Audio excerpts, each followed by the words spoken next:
नमस्कार. बातम्यांच्या लंच बॉक्समध्ये तुमचं स्वागत. बातमीपत्राच्या सुरुवातीला HDFC बँकेसंदर्भातली एक महत्त्वाची बातमी.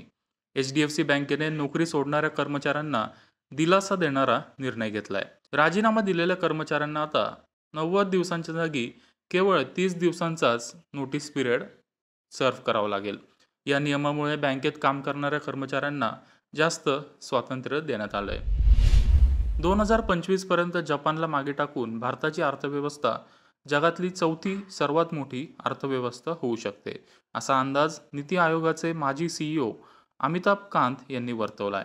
सध्या अमेरिका, चीन, जर्मनी आणि जपान नंतर 5व्या क्रमांकावर भारताची अर्थव्यवस्था आहे. 2022 मध्ये ब्रिटनला मागे टाकत भारताची अर्थव्यवस्था 5व्या क्रमांकावर पोहोचली. 10 वर्षापूर्वी भारताची अर्थव्यवस्था जगात 11व्या क्रमांकावर होती. सध्या भारताचा GDP 3.7 लाख कोटी अमेरिकन डॉलर एवढा आहे. आता बातमी कांद्यासंदर्भातली.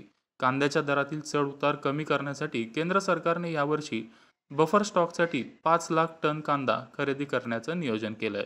2024-25 या वर्षासाठी बाजारातील दरानुसार शेतकऱ्यांकडून कांदा खरेदी केला जाईल.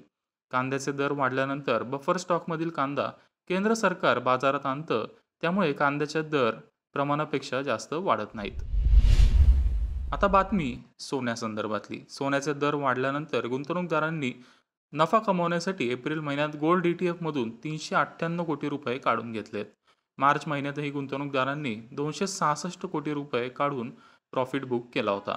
गुंतवणूकदार नफा कमवत असले तरीही गोल्ड ETFच्या एकूण AUM मध्ये 5% वाढ होऊन हा आकडा 32,779 कोटी रुपयांवर पोहोचलाय, अशी माहिती म्युच्युअल फंड उद्योगाची संघटना असलेल्या AMFIने दिली आहे. क्रेडिट कार्ड ग्राहकांचं हित साधलं जावं, तसेच व्यवहारात पारदर्शकता निर्माण व्हावी यासाठी RBIने क्रेडिट कार्डशी संबंधित काही नियमांमध्ये बदल केलेत. क्रेडिट कार्डचे बिल भरण्यासाठी ग्राहकांना ड्यू डेट नंतरही 3 दिवस अतिरिक्त आता मिळणार आहेत. म्हणजेच 3 दिवस उशिरा बिल भरलं तरीही तुम्हाला दंड द्यावा लागणार नाही. तसेच ग्राहक त्यांच्या सोयीनुसार कार्डचं नेटवर्क निवडू शकतात. तसेच कार्ड बंद करण्यासाठी अर्ज केल्यानंतर आता 7 दिवसात कार्ड बंद होईल.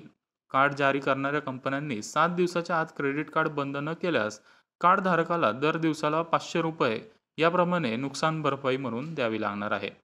समजा अर्ज केल्यानंतर 10व्या दिवशी कार्ड बंद झालं तर कार्ड धारकाला 1,500 रुपये नुकसान भरपाई द्यावी लागेल. बातम्यांच्या लंच बॉक्समध्ये आता वेळ झाली थांबायची. तुम्ही पाहत राहा मनी 9 मराठी. सोनं, bank deposit, real estate, mutual funds, shares आणि इतर गुंतवणुकी संदर्भात तुमच्या मनात काही प्रश्न आहेत का?